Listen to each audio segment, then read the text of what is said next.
moi, je suis tombé dans l'intelligence collective sans savoir que c'était de l'intelligence collective en 1992. Pourquoi? Parce que mon entreprise grandissait à une vitesse énorme. On faisait de la conception, de la distribution de mobilier de bureau sur toute l'Europe. On avait 2500 revendeurs. Donc, on avait des croissances de 30-40% par an. Et vous savez que, comme moi, que lorsqu'on rencontre ce genre de problème, la croissance rapide est une réalité. Et donc, en 92, l'expérience de 92, je ne vais pas vous en parler, parce qu'en fait, je l'ai réitéré 6 ans plus tard, lorsque j'ai repris le site de Renault Vilvoorde. Ça dit peut-être à certains, c'était une vraie catastrophe nationale. Dans les Champs-Élysées, il y a eu 300 000 syndicalistes, etc., qui sont venus manifester. Et ce site a été offert à des investisseurs qui étaient prêts à créer énormément d'emplois. Donc, ce que j'ai fait, en créant des centaines d'emplois en 32 mois, c'était un challenge. Et on recevait l'usine gratuitement. Donc c'était 10 hectares à côté de Bruxelles. Donc c'était d'un côté une affaire, mais de l'autre côté un véritable challenge, ce que j'aime beaucoup. Donc qu'est-ce qui s'est passé? En 2 mots, je vais aller très vite là-dessus. Donc le 1er janvier 1999, je rentre dans les bâtiments de Renault avec 25 personnes à moi, avec l'obligation d'embaucher très rapidement des centaines de personnes, et entre autres des gens de Renault Vilvoorde qui n'avaient pas encore retrouvé du travail. Donc c'était une obligation légale. Enfin légale, c'était pas très légal, mais voilà, c'était une pression qui m'avait été mise. Donc des gens qui travaillaient à la chaîne et qui, du jour au lendemain, devaient être polyvalents, puisque j'ai créé des entreprises de logistique, que je travaillais pour Ikea, pour Casa, etc. Et ce faisant, en fait, j'ai été complètement débordé. Franchement, 6 mois après, c'était la panique dans l'entreprise. Il y avait déjà 140 personnes en plus engagées. Et il y avait des problèmes partout. On cassait des murs, on faisait ceci, les gens ne savaient pas qui faisait quoi. Enfin, le bazar, quoi. Le bazar. Donc, j'ai dit, non, là, c'est pas possible, il faut faire quelque chose. Et là, j'ai réitéré mon expérience de 8 ans d'avant. Et qu'est-ce que j'ai fait en 2 mots? J'ai repéré des leaders dans l'entreprise, enfin des leaders, pas du tout des managers, des gens qui, quelque part, avaient comme profil des gens qui savaient parler aux autres, des gens qui avaient un aura auprès des autres. Ça pouvait être un ouvrier, n'importe qui étaient des gens, des référents auxquels les gens s'adressaient. Je les ai rassemblés et je leur ai demandé, écoutez, voilà, vous voyez les problèmes qu'on a, on ne s'en sort pas. Moi, je vous demande de retourner dans vos équipes et de récolter tous les problèmes que les gens ont, tous les dysfonctionnements, toutes les questions qu'ils ont et toutes les idées qu'ils ont. Et vous me revenez dans 8 jours, dans 10 jours, et on va rassembler tout ça.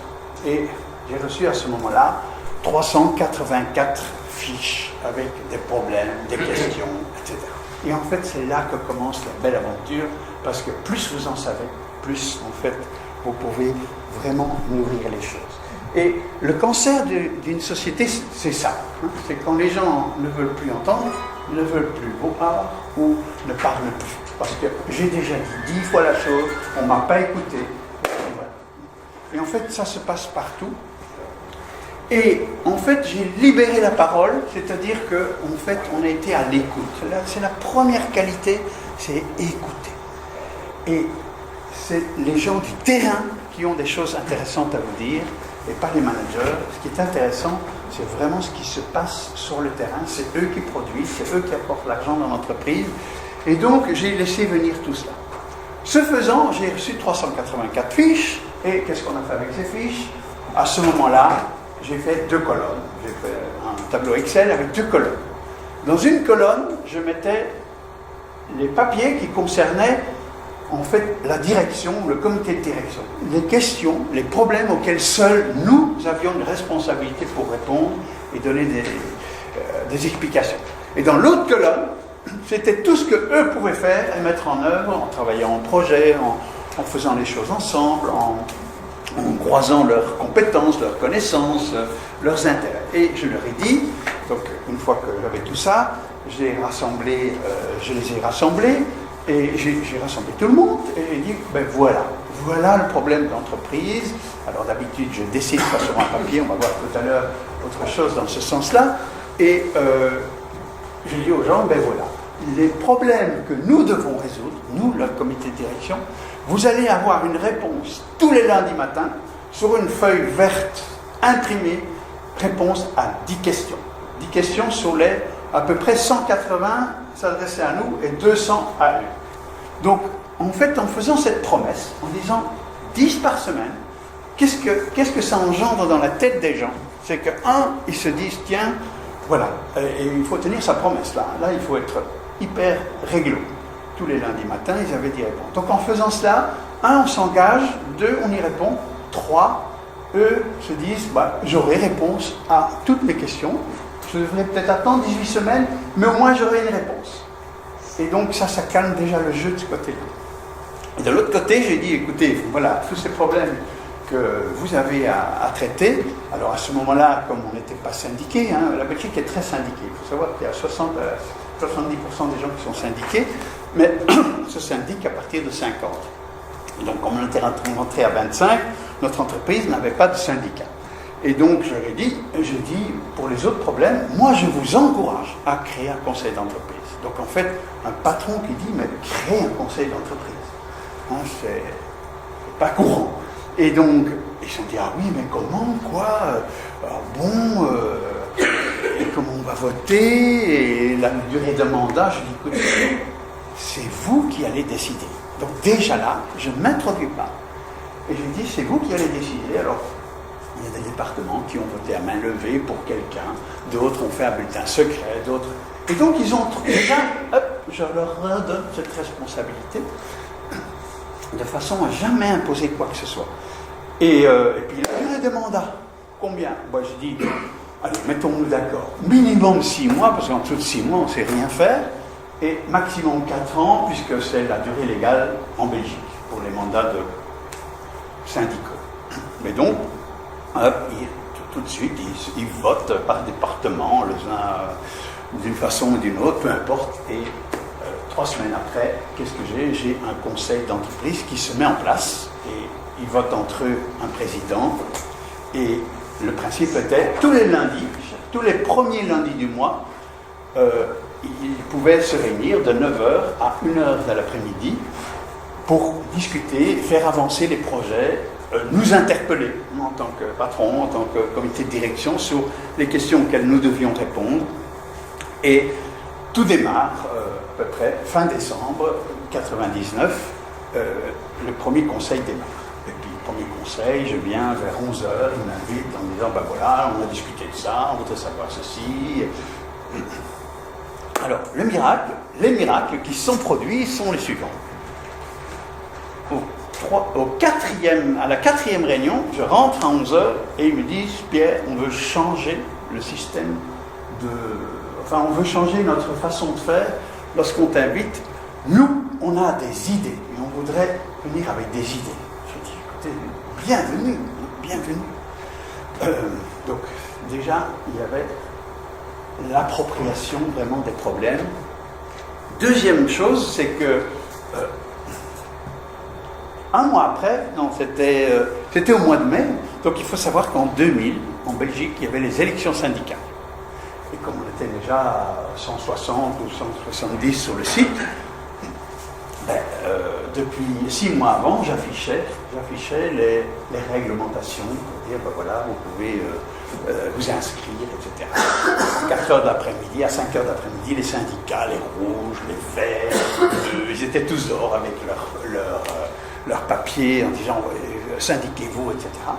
Et une semaine avant les élections, on ouvre les urnes, ou en tout cas, je ne sais plus si c'était les urnes, enfin, pour voir qui était candidat. Et à notre grande stupéfaction, il y avait 0 candidat. Alors là, c'est un miracle en Belgique, c'est un miracle. Après, j'ai su pourquoi, on a, par personne interposée, j'ai essayé de comprendre pourquoi, et en fait, eux disaient aux syndicats, c'est pas la peine de se syndiquer.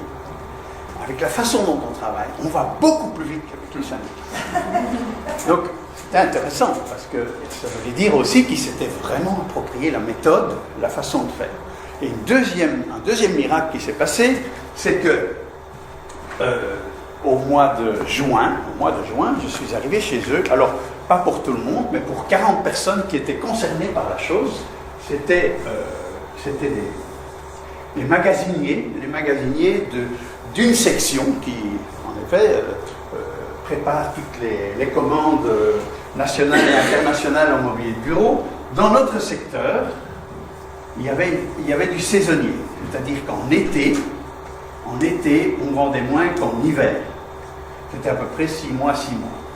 Et depuis longue date, dans mon entreprise, les magasiniers uniquement travaillaient ici 43 heures semaine pendant 5 jours, et ici 33 heures semaine pendant 4 jours. Ce qui veut dire que tous ces gens, ces 40 personnes, avaient en été, une fois le lundi congé, une fois le mardi congé, une fois le mercredi congé, etc.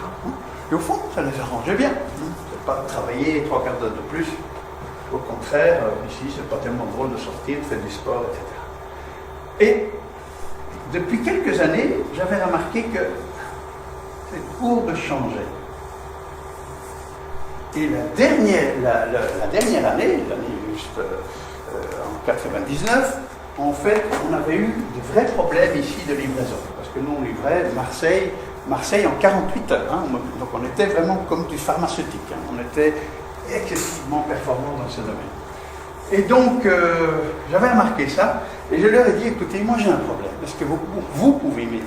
Et donc, j'ai présenté une statistique de ceci, en disant, voilà, les années, etc., nous observons ceci, vous avez vous-même vécu le drame de l'année passée, est-ce que vous pouvez m'aider là-dedans? Est-ce que vous avez des solutions? C'est tout. Et puis, ils ont discuté entre eux, ils ont discuté, et ils sont arrivés le mois d'après en disant, nous sommes d'accord de changer ces accords-là, et non plus parce qu'en fait, en faisant ceci, ils avaient 24 jours de récupération en été, chouette quand même, hein, pouvoir faire des sports, aller à la banque, etc., s'occuper des enfants. Et ils sont arrivés en disant, ben écoutez, voilà, au vu des statistiques, on est d'accord de réduire ceci à 12 jours. 12 jours, mais on ne parle pas de salaire, hein, pas d'augmentation salariale, rien que dire, voilà, 12 jours, la seule chose qu'on demande, c'est qu'on est d'accord que 10 jours soient, je dirais, confirmés par l'entreprise, une fois le lundi, une fois le mardi, une fois le mercredi, et que qu'il y ait 2 jours que nous puissions choisir à nous-mêmes. J'ai dit, accordé. Hein. Et donc, en fait, ce genre de truc-là, quand vous devez négocier, que vous arrivez avec la solution, c'est... Hein, voilà. Donc, l'intelligence est chez chacun. Hein. Et là, je n'en doute pas. Et pour faire un lien, alors, pourquoi est-ce que ce genre de choses-là, je le fais aujourd'hui, j'accompagne des entreprises très couramment dans ce genre de processus. Là, je travaille sur une entreprise sur le nord de Paris. Et comment est-ce que je m'y prends? Parce que j'ai évolué entre-temps. Première chose que je fais, d'abord, il faut convaincre le patron. Et ça n'est pas compliqué. Ce n'est pas compliqué parce que je fais grâce à toutes mes connaissances en neurosciences. Parce qu'en fait, depuis 1990, je finance Jacques Fradin dans les recherches en comportemental. Et alors, on va passer à ceci.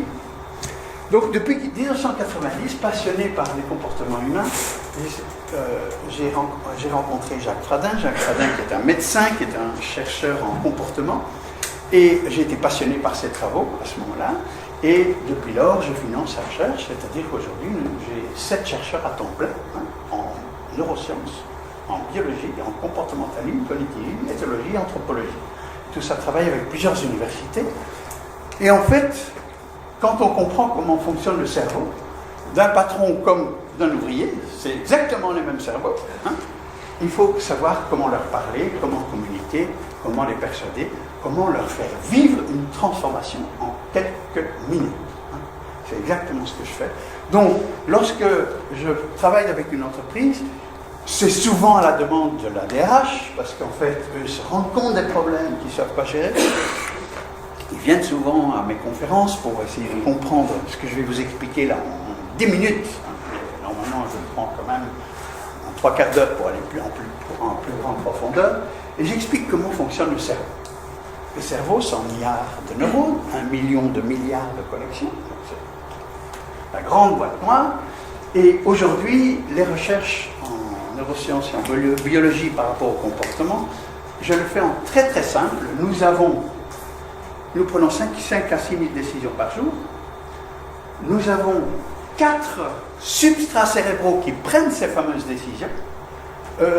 Tout ça, je peux vous envoyer en PDF, hein, ce n'est pas un problème. Il suffit que j'ai vos coordonnées. Moi, je n'ai pas de secret là-dessus.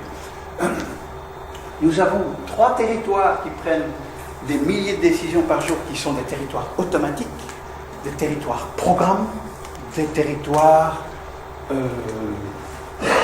qui sont en fait des territoires de créatures, hein, qu'on partage avec les animaux. On est aussi une créature. Et nous avons un territoire adaptatif, un territoire de créateur, un territoire, si vous voulez, un programmeur. Hein, et c'est ce territoire-là que nous avons précisément à développer. Hein. L'humain est la seule créature sur la Terre qui est inachevée. C'est la seule créature qui est inachevée. Et notre rôle, notre liberté, je dirais presque, c'est justement de grandir notre potentiel, de nous intéresser, d'éveiller. Et c'est grâce à ce territoire-là qui devrait bien sûr être auquel on devrait être beaucoup plus attentif dès le plus jeune âge dans l'éducation. Et d'ailleurs, à ce titre, j'ai créé une fondation en Belgique. Et aujourd'hui, je forme 1200 enseignants par an à ces connaissances avec des résultats exceptionnels dans les écoles. Des transformations, aussi bien des profs que des élèves. Je passe, et en fait, ce qui est important à comprendre, puisque je vais aller vite, c'est de comprendre qu'entre les territoires automatiques et les territoires adaptatifs, en fait, il y a quelque chose de fondamental et que je vous exprime à travers ce slide-ci. Les territoires automatiques, c'est quoi? C'est tout ce que nous avons engrangé au fil de notre vie, de nos vécus, nos émotions, nos connaissances, nos compétences, nos savoirs, nos savoir-faire, tout ce qu'on a appris. Tout ça s'inscrit dans nos modes automatiques, mais s'y inscrit également des virus, des préjugés, des croyances qui sont bloquantes et qui empêchent en réalité, en fait, de pouvoir, je dirais, qui sont souvent des facteurs bloquants pour changer. Et donc, ce territoire, il est très à l'aise dans le monde du connu, de la maîtrise, il est routinier, persévérant, simplificateur, c'est oui, c'est non, c'est blanc, c'est noir, c'est pas bon, c'est bon. Il a plein de certitudes, bien sûr, il a bâti ça sur l'expérience, et il est très sensible à l'image sociale. C'est-à-dire, je fais cela parce qu'en faisant cela, bon, je ne rue pas dans les brancards, je fais comme tout le monde, etc., etc. Et en fait, ça nous amène parfois dans le mur sans s'en rendre compte. Ça ne nous permet pas, en fait, de nous individualiser. Et le territoire, je vais très vite, hein, parce que je pourrais faire. Le territoire préfrontal, le territoire adaptatif, eh bien, il est à l'aise dans l'inconnu. Il est à l'aise dans la non-maîtrise. C'est le territoire que vous utilisez tous les jours dans tout ce qui vous passionne, dans tout ce qui vous intéresse. Hein, vous aimez faire la cuisine, faire du sport, étudier, lire, eh bien, vous mettrez ce territoire en route de façon naturelle sans vous en rendre compte. Et il a les caractéristiques totalement opposées à l'autre, mais en même temps totalement complémentaires. C'est pas l'un qui est bon que l'autre qui est mauvais. Si vous voyez un feu rouge et que vous êtes en voiture, il y a intérêt à être en mode automatique, hein, parce qu'ici vous êtes mort. Hein. Donc, en fait, il y a beaucoup de circonstances, je dirais 90 à 95% de nos décisions se prennent en mode automatique parce que c'est efficace, c'est rapide et ça fait avancer les choses. Mais dans beaucoup de cas, il est important de pouvoir faire ce qu'on appelle la bascule. Et c'est là que la curiosité, c'est la maïeutique. Alors ça, c'est excessivement puissant dans la communication, ce qu'on appelle nous la communication courante, c'est ouvrir le mode adaptatif de l'autre par du questionnement. Avec qui, depuis quand, pourquoi, comment. Quand vous posez ces questions, l'autre est obligé de passer ici. Et la résistance au changement, je vais en parler en 2 mots, la résistance au changement est en fait quelque chose de tout à fait naturel pour une créature. Les animaux dans la nature, ils ont leur territoire, ils savent où ils vont boire, manger, ils ont un territoire où ils se sentent à l'aise, où ils se sentent dans un monde connu et maîtrisé. Et sortir de ce territoire, c'est prendre un risque de se bouffer, de perdre la vie. Et donc, nous aussi, ce territoire de créature en nous fait instinctivement avoir peur du changement. Et c'est pour ça que, face à la peur du changement, il faut faire basculer la personne dans un autre mode mental. Et ça se fait naturellement, vous faites ça des milliers de fois par jour, des centaines de fois par jour, lorsque vous vous trouvez devant des problèmes que vos connaissances, vos habitudes ne vous permettent pas de solutionner. Mais, il y a une chose très importante à découvrir et à comprendre.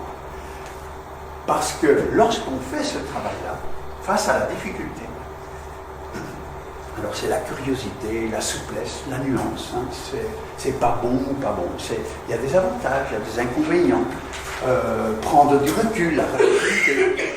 Et ce processus d'input, de traitement de l'information et d'output est un processus naturel dans notre cerveau, dont on n'est pas conscient, lorsque nous sommes devant une difficulté et que nous faisons cette bascule. Ce qui prouve que vous êtes là, face à une difficulté, c'est quelque chose de très présent en vous, que vous pouvez ressentir face aux difficultés, face à des complications. Lorsque vous passez là, vous vous sentez serein. On peut être serein face à la mort. On peut être serein face à la mort. Donc c'est vraiment une question de développement, d'état d'esprit, de faire cette bascule. Qu'est-ce qui se passe, et ça c'est très très important, qu'est-ce qui se passe lorsqu'on ne fait pas cette bascule face à la difficulté? Et là j'ai juste un slide, c'est très important. C'est une découverte en neurosciences, enfin en tout cas une validation en 2003. Lorsque vous êtes dans une situation complexe, difficile, et que c'est votre mode automatique qui est en train de prendre la gouvernance, c'est-à-dire oui, je connais, c'est comme ça qu'on règle les choses. Vous savez, c'est ces discussions qui en fait bloquent les choses. On sait tous que dans les réunions, il suffit que quelqu'un dise oh, on a déjà essayé il y a 10 ans, ça ne sert à rien, et puis tout s'éteint. Bon, quand on reste bloqué dans ce mode mental automatique face à la complexité, nous avons un atout qu'il faut écouter. C'est que notre cortex préfrontal, c'est une découverte récente, en fait, si la conscience est là, ce territoire-là n'est pas conscient. Il n'est pas conscient. Par contre, il voit et il sait anticiper. Et donc, il faut savoir que notre cerveau préfrontal anticipe les situations avant même qu'elles soient là. Quelques secondes avant, quelques millisecondes avant, peu importe. Et j'appelle ça une vigie, la vigie, en fait, lorsqu'elle voit l'incohérence de notre discours, l'incohérence de notre décision, l'incohérence de notre posture, eh bien, elle nous avertit en envoyant un petit signe à ce vieux territoire archaïque qui est l'hypothalamus, qu'on appelle souvent le territoire reptilien. Mais c'est l'hypothalamus qui a deux fonctions essentielles. C'est quoi? Eh bien, il faut bien comprendre à quoi il sert, l'hypothalamus. Il est inné en chacun de nous à la naissance. Il sert essentiellement à ceci. C'est les travaux d'Henri Laborie. C'est qu'en fait, ce sont le territoire, l'hypothalamus, il a en lui, de façon innée, l'instinct de vie et de survie. Basta. L'instinct de vie, ça veut dire que c'est là que est engrammé nos désirs de boire, manger, dormir, tout ce qui est nécessaire pour vivre, mais aussi l'instinct de survie. Ça veut dire que lorsque l'animal ou la créature qui perçoit un danger de mort, eh bien, il va passer dans une de ces stratégies de façon naturelle, vivante, extrêmement rapidement. Et il va soit fuir, soit lutter, soit s'inhiber, se faire tout petit, si l'autre est vraiment trop gros et qu'il court trop vite. Se faire tout petit. Ça permet parfois de sauver la vie.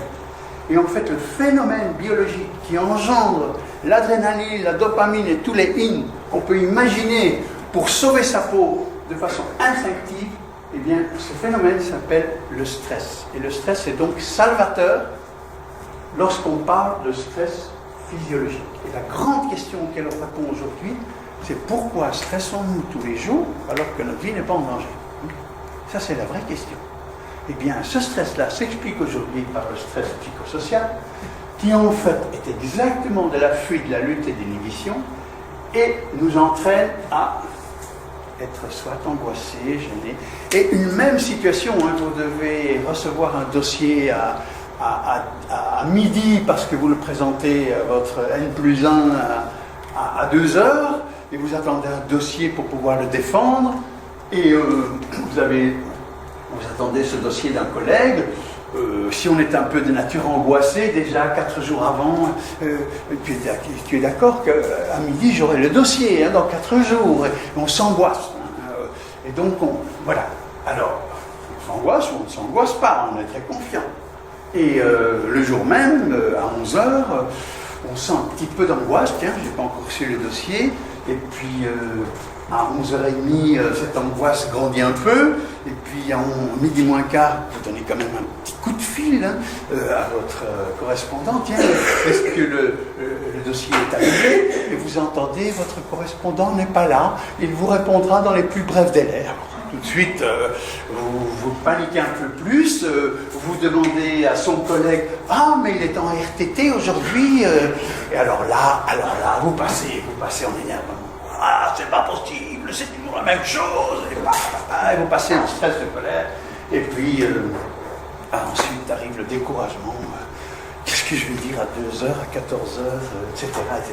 Et donc, ce sont des expressions du stress.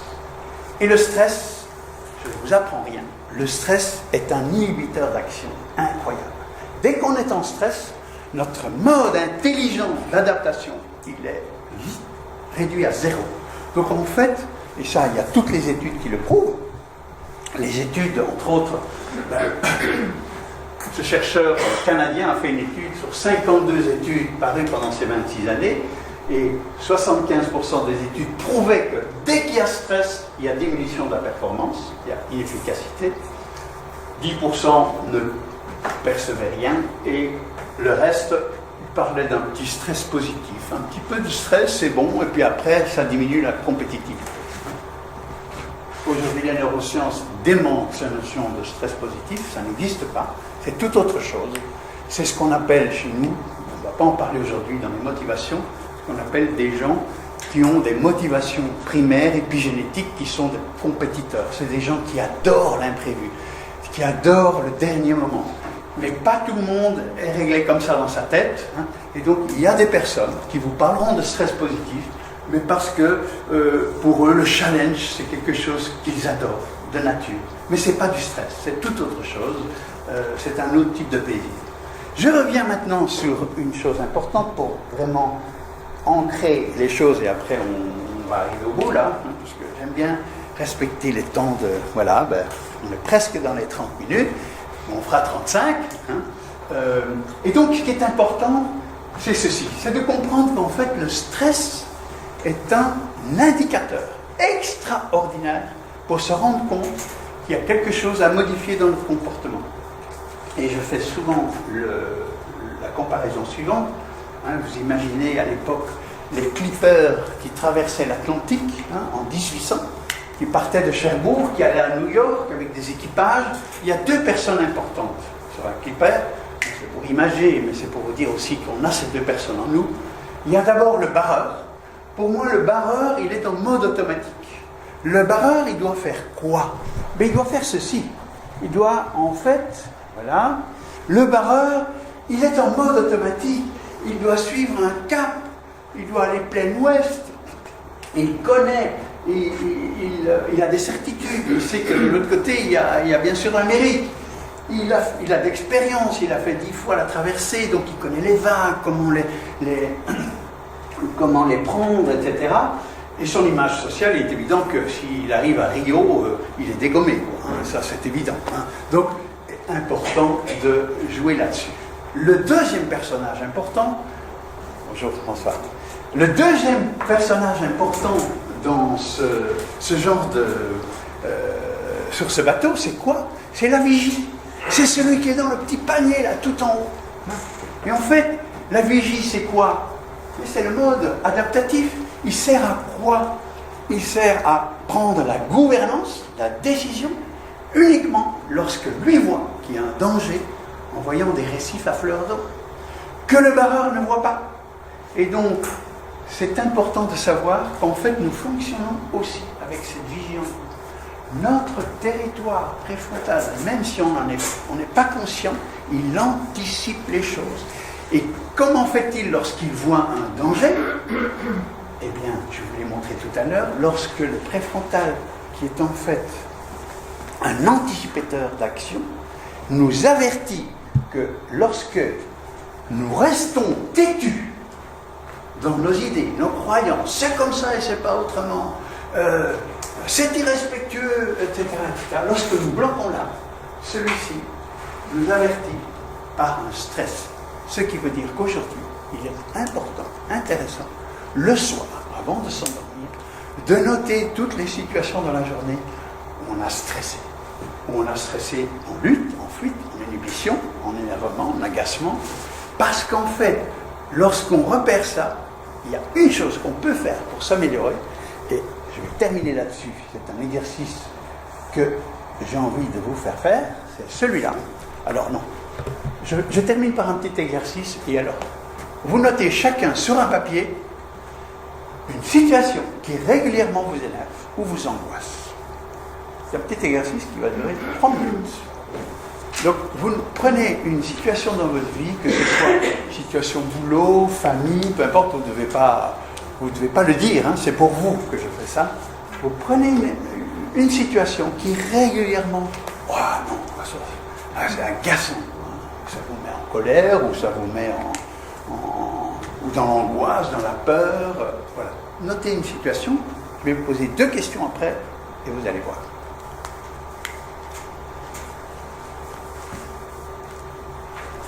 Et on s'arrêtera là-dessus. Enfin, on s'arrêtera, je vais expliquer encore une petite chose pour montrer comment je fais maintenant dans les entreprises, avec ceci. Ok? Derrière, deuxième question, vous restez dans le mouvement, vous y êtes, hein, quand vous avez écrit, vous y êtes. Deuxième question, derrière ce que vous avez écrit, il y a sûrement une valeur qui a été bafouée là derrière, une espèce d'aversion. En fait, derrière ce que vous avez écrit, au fond, j'ai horreur de la lenteur, j'ai horreur de l'inefficacité, j'ai horreur de l'injustice, de l'irrespect. Au fond, derrière cela, la cause profonde de mon énervement, c'est qu'il y a de la mauvaise foi, enfin peu importe ce qu'il y a derrière, mais trouvez un mot qui vous fait sortir en stress. D'accord? Juste un mot. Et maintenant, la troisième question. Ça va pour tout le monde? La troisième question. Alors là, je vous demande de vraiment revivre l'événement. Vous êtes dedans.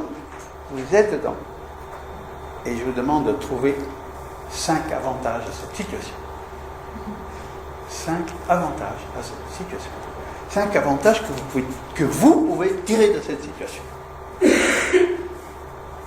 je vous donne 2 minutes et demie.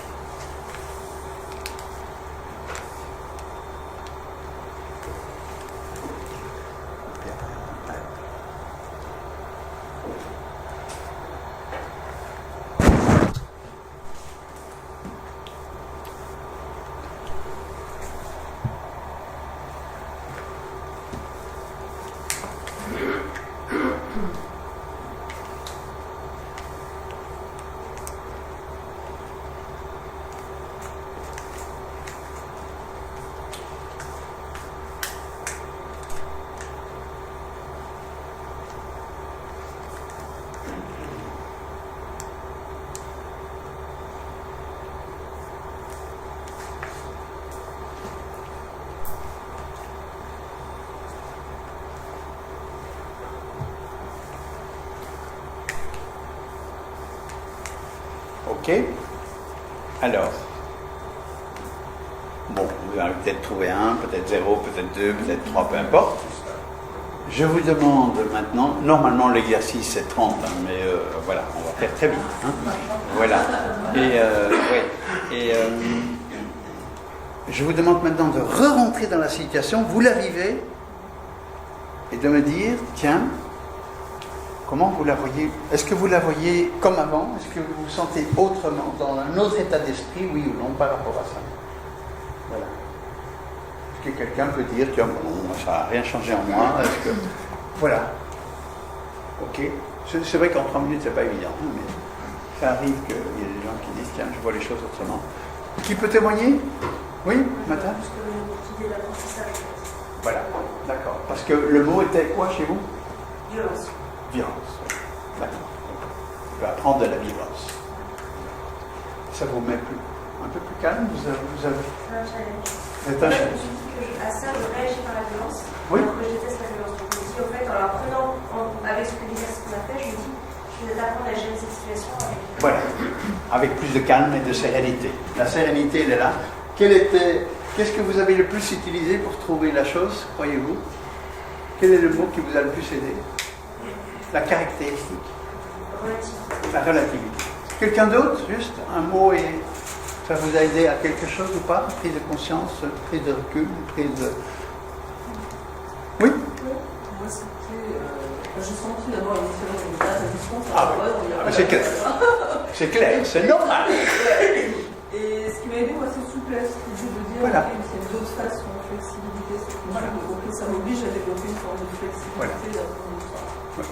Et on peut vous aider, vous pouvez vous aider en disant, tiens, qu'en penserait mon facteur? Qu'est-ce que je penserais de cela dans 10 ans? Et en fait, on prend du recul, on prend une autre façon de voir les choses. Ça nous met en sérénité. Et en fait, ce qui se passe, c'est la neuroplasticité du cerveau. C'est qu'en faisant ce genre d'exercice, alors le plus simple, je vais vous montrer après la méthode, mais ce qui est extraordinaire, c'est qu'en fait, en faisant ce genre d'exercice, on crée par la neuroplasticité du cerveau des nouvelles connexions dans son cerveau. On en utilise d'autres. Hein. On a toujours cru que le cerveau était quelque chose d'assez stable, etc. Pas du tout. Votre cerveau, du soir, n'est plus le même que celui du matin. Donc, en fait, aujourd'hui, on voit combien très rapidement on peut construire des nouveaux circuits, on peut en démonter d'autres, etc. Mais ça pourra peut-être faire partie des questions. Hein. Voilà. Et donc l'exercice, c'est ça. Hein. Le vrai exercice, c'est... vous aviez pris comme... C'était quoi votre mot de nouveau? Violence. Violence, oui. On pourrait dire la violence étant l'antivaleur et la valeur étant... Le respect, on pourrait marquer respect, irrespect, efficacité, inefficacité. Et puis, en fait, la première chose à faire, c'est de trouver 15 avantages à, je prends un exemple, l'efficacité. Quelqu'un qui aime l'efficacité, ça prend 2 minutes de trouver. Pourquoi? Où est-ce qu'il va le chercher? Dans son territoire automatique. Il le connaît, ça fait partie de sa bibliothèque du savoir. Et puis, il va trouver 15 inconvénients à l'inefficacité, ça va venir tout seul. Et trouver 15 inconvénients à l'efficacité, pour quelqu'un qui est accro là-dessus, je vous assure que ça met du temps. Hein, c'était mon cas. Moi, j'ai pris 20 minutes à l'époque. Et puis, trouver 15 inconvénients, 15 avantages à l'inefficacité, en général, ça prend du temps pour quelqu'un qui est bloqué là-dessus. C'était mon cas aussi. Et après, la leçon qu'on en apprend, c'est qu'en fait, quand on aura de l'efficacité, on est sûr d'être le plus inefficace face à l'inefficacité. Puisqu'on stresse, on passe en stress, et dans le stress, on ne trouve pas les bonnes solutions. Mais bon, un petit exercice, c'est exceptionnel. Les coachs utilisent ça avec des performances de transformation rapide. Voilà. Oui, je propose de faire de faire un petit zoom sur ce que tu nous as dit, ton expérience vivante, ramener l'intelligence collective. Oui. Tu as besoin encore combien de temps? Encore une minute pour dire comment je fais aujourd'hui, parce que j'ai eu l'expérience Renault, c'était quand même il y a 15 ans. Aujourd'hui, qu'est-ce que je fais? Je rentre dans une entreprise. D'abord, je convainc le patron. Et comment convaincre le patron? Eh bien, je fais l'exercice que vous avez fait ici. Je lui fais faire en live, en face à face avec lui. Je lui dis, quel est votre plus grand problème dans votre entreprise aujourd'hui? Et puis il note, qu'est-ce qui vous énerve? Et vous... Et puis, alors, je le fais plancher, je lui dis, vous avez 5 minutes pour me trouver 10 avantages à ce qui vous énerve. Et alors là, il vous regarde, il est tellement pris au piège, hein, il va le faire. Et après, je lui demande, comment vous voyez maintenant la chose? Et tout de suite, il dit, j'ai pris du recul, j'ai fait l'autre jour avec le patron de Big Europe, je fais ça régulièrement aujourd'hui. Et en fait, tout de suite, qu'est-ce qu'ils font après? Ils disent, c'est vraiment intéressant. Et puis, je dis, je vous propose de faire une chose, de faire une conférence à vos managers. Et alors, je fais une conférence d'1h30 pour leur expliquer tout ça, avec des détails, avec plein d'exemples, etc. Et ils sont tous flashés. Et puis après, je dis, maintenant, on peut faire quelque chose de transformant dans votre entreprise. Et là, je rassemble tout le personnel, avec en premier les syndicats, que je mets bien au courant et auxquels je fais vivre la chose. Et donc, j'explique mon histoire de Renault, parce que les gens aiment bien les histoires, et puis après, j'explique ce que je viens de faire, en prenant un tout petit peu plus de temps, en faisant vivre la chose, et là, les gens, qu'ils soient ouvriers, qu'ils soient employés, je prends des exemples familiaux, etc., ils sont émerveillés parce qu'ils ont appris quelque chose de neuf. Et ils font le lien entre la notion de la peur du changement et qu'est-ce qu'on gagne à changer. Et c'est là que je leur demande de remplir des papiers. L'autre jour, je l'ai fait dans une entreprise du Nord, là, 260 personnes. Eh bien, j'ai eu 990 fiches, avec 150 propositions nouvelles. Et le patron, parce que la DRH m'avait fait intervenir, c'est par elle, et elle m'a dit, le patron, il a vieux style, etc. Et l'autre jour, elle m'a dit, après 3 mois, qu'est-ce qu'il a changé? Donc, et c'est ça qui est intéressant.